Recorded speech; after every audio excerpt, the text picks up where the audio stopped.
The Workers' Party called for the declaration of a climate emergency and stronger measures to combat what it calls an existential crisis.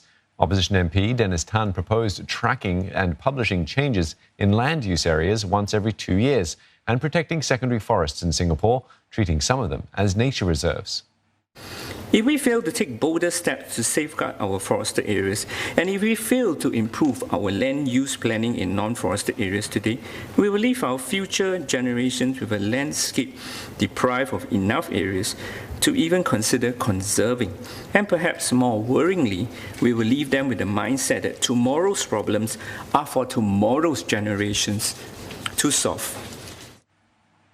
The Workers' Party MP Jameis Lim also called for an increase in carbon tax.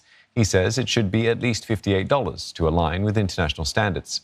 This is despite the government's plans to double the current $5 per metric tonne of greenhouse gas emissions by 2030. He also suggests expanding the coverage of the carbon tax. Moreover, the existing carbon tax is limited just to the largest industrial facilities, those emitting in excess of 2,000 tonnes of CO2. And effectively covers just about 30 to 40 companies. Not only would this excessively conservative target fail to generate the sort of volume reductions required, it also concentrates the tax burden on a small set of firms. Even if these firms do account for the vast majority of emissions, the narrow coverage is inconsistent with public finance principles. In response, Senior Minister Teo Chee Hean says Singapore's carbon tax system is among the most comprehensive in the world.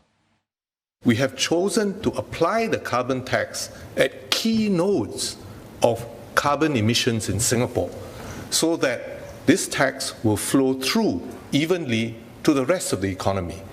And this makes the implementation of the carbon tax and the administrative load on companies, especially SMEs, very low.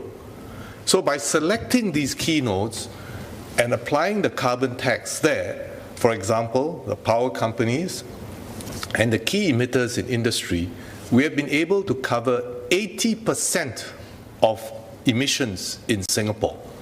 And this is an extremely effective way of doing so.